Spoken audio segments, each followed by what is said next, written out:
अशा प्रकारचं वक्तव्य त्यांनी केलेलं आहे। मग तर माणिकराव कोकाटे यांच्या जिभेला हाड आहे नाही आहे मला माहिती नाहीये।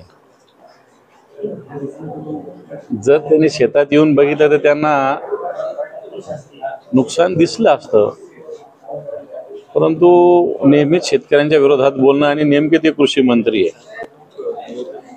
ढेकळाचा पंचनामा करायचा की मला वाटतं या ढेकळाचा व्हॅल्यू ज्यावेळेस हा ढेकूळ डोक्यात पडेल त्यावेळेस माणिकराव कोकाट्यांना कळेल। सर, आगामी काळामध्ये आता महापालिकेची निवडणूक आहे, स्थानिक स्वराज्य निवडणूक आहे, महायुती म्हणून ते लढणार आहे 3 पक्ष, तुम्ही कशा पद्धतीने लढणार? कोण लढणार आहे? भाजप, शिवसेना? कोण सांगितलं असं तुम्हाला? कोण सांगितलं तुम्हाला लढणार? तुम्हाला काय वाटतं? तर तुम्हाला कोणी सांगितलं ते लढणार? परवा त्याने स्वतंत्र लढायचं डिक्लेअर केलं, तुम्हाला कोणी सांगितलं की ते स्वतंत्र?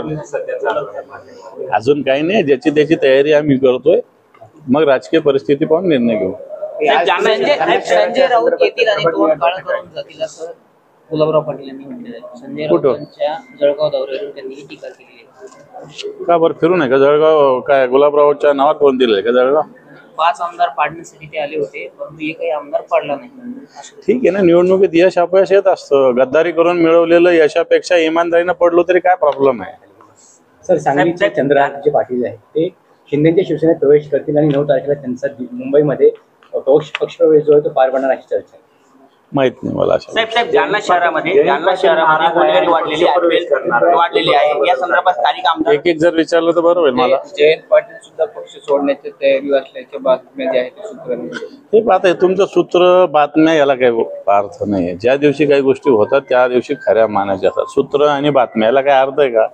आता सूत्रांनी मागे कराचीचं पोर्ट पाडलं होतं, इस्लामाबाद ताब्यात घेतलं होतं, लाहोरवर जाऊन बसले होते, हे सूत्रांनी सांगितलं होतं। प्रश्न असा होता की जालना शहरात अवैध धंदे वाढलेली आहे, या संदर्भात स्थानिक आमदार अर्जुनराव खोतकर यांनी देखील विधानसभेत आवाज उचलला आहे, मात्र यावर काही झालं नाही, अजूनही अवैध धंदे सुरू आहे। या संदर्भात आपलं काय म्हणणं? याचा अर्थ अर्जुनराव खोतकरांचं कोणी ऐकत नाही असं त्याचा अर्थ होतो सगळ्यात पहिले।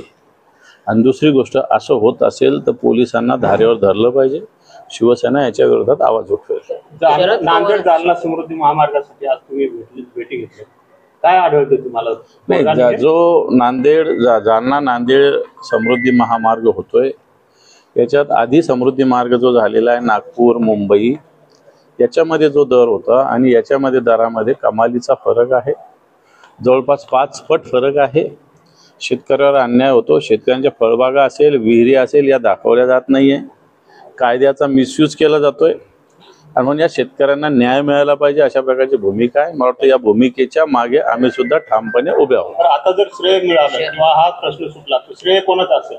ज्याला मिळेल त्याने श्रेय घ्यावं, आम्हाला त्याच्याशी काही घेणं नाही, पण शेतकऱ्यांना न्याय मिळावा एवढं आम्हाला वाटतं। शरद पवारांची राष्ट्रवादी अजित पवारांची राष्ट्रवादी विलीन झाल्यास मला आनंद होईल असं रामदास आठवले म्हणतात, कारण तुतारीवर नाही तर घड्याळीवरच राष्ट्रवादी पुढे जाऊ शकते असं सुद्धा आठवले। मला नाही माहिती त्यात। सर, हिंदी में बताइए, आज आप जालना में आए। एकनाथ खडसे यांनी दावा केलाय की अजित पवारांच्या माध्यमातून मला मिटकरींच्या माध्यमातून मला ऑफर आली होती अजितदादा सोबत जाण्याची।